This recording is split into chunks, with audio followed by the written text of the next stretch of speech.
बिस्मिल्लाहिर्रहमानिर्रहीम। अस्सलाम वालेकुम नाज़रीन, मैं हूं आपका मेज़बान अब्दुल जब्बार गुज्जर और आप देख रहे हैं मेरे साथ मेरा यूट्यूब और फेसबुक चैनल।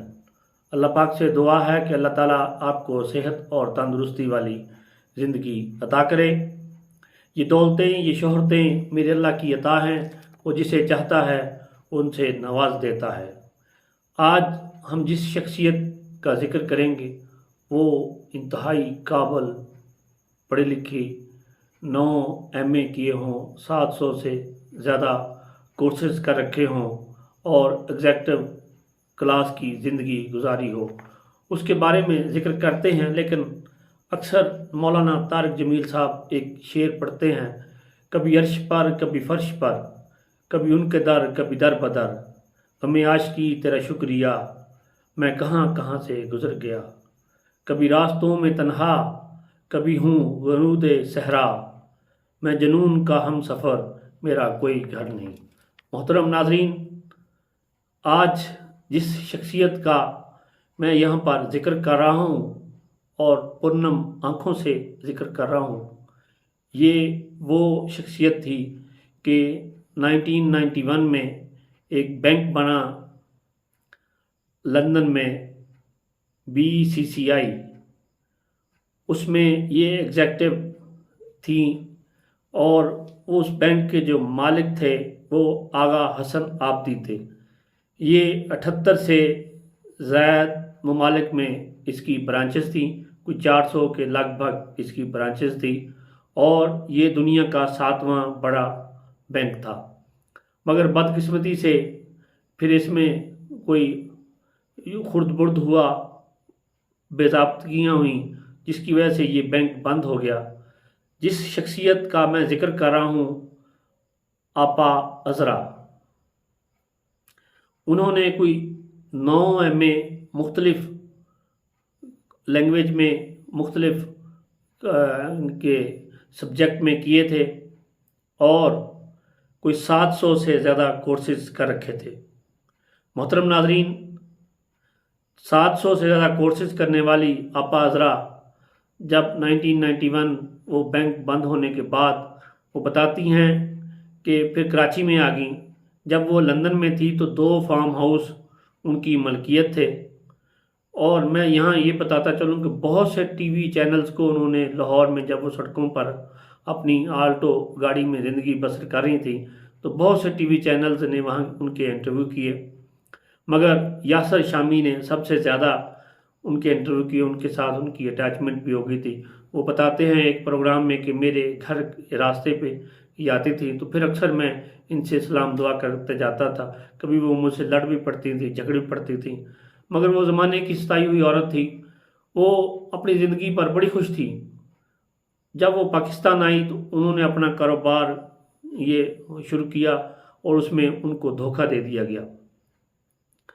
पढ़ी लिखी औरत बताती हैं कि जो ये गुलाम मुस्तफ़ा खार, ये उनके भाई बने हुए थे और तहमीना दुरानी जो इनकी मिसेज़ हैं, ये अपना वज़ीर आज़म जनाब मियाँ शहबाज शरीफ साहब, इनकी जो मिसेज़ हैं तहमीना दुरानी, इनकी दोस्त थी और PCP के साबका चेयरमैन शहरयार उनके अजीज़ हैं। ये वो बताती हैं। फिर क्योंकि यासर शामी बताते हैं कि मेरी उनके साथ बहुत अटैचमेंट थी, तो लाहौर में वो कहती हैं कि मैं 6 माह हो गए मैंने मुंह नहीं धोया। वॉशरूम जाती हैं तो वो करीबी मस्जिद में चले जाती हैं, कभी ताला लग जाता है तो फिर वो नहीं। एक औरत थी वो जो करीबी, वो कभी उनको खाना दे जाती थी। कोई बिल्लियाँ रखी हुई थी, वो उनके साथ काफ़ी अरसे से अटैच थी जब वो अपने घर में रहती थी।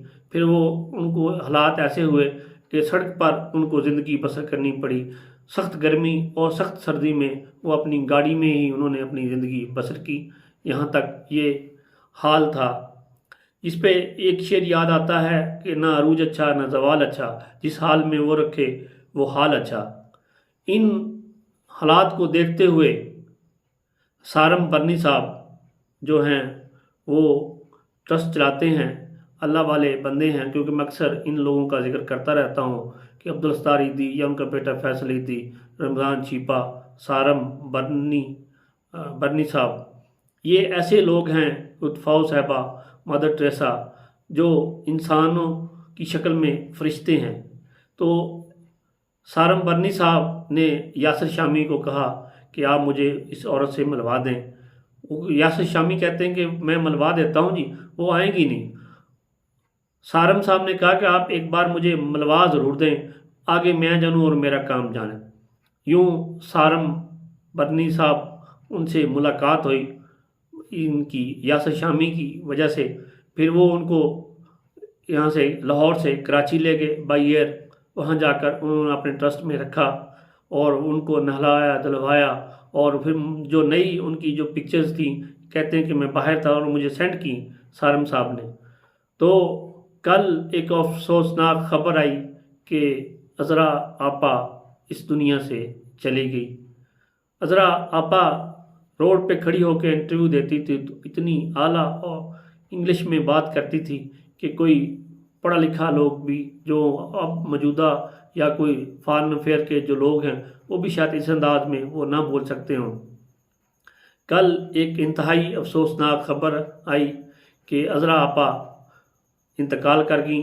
उससे बड़ी दुख की बात यह है कि कोई उनका लवाहिकीन उनको मिलने के लिए नहीं गया, ना ही उनकी तदफीन के लिए शामिल हुआ। ये सारे इंतज़ामात जो थे ये सारम बरनी साहब ने किए और तदफीन तक का अमल ये सारम बरनी साहब के ट्रस्ट ने किया। अल्लाह ताला सारम बरनी साहब को अजर अजीम दे और इस खतून अज़रा आपा को जन्नत में आला मकाम दे, जो अपनों की इस्ताई हुई इस मकाम तक पहुँची। जिस ज़ालिम शख्स ने उनके साथ धोखा किया, अल्लाह ताला उसको भी कैफरे करदार तक पहुँचाए। मुझे दीजिए इजाज़त, अपना रखिए ख्याल। मिलते हैं फिर किसी नए वीलॉग के साथ। खुदा हाफिज़।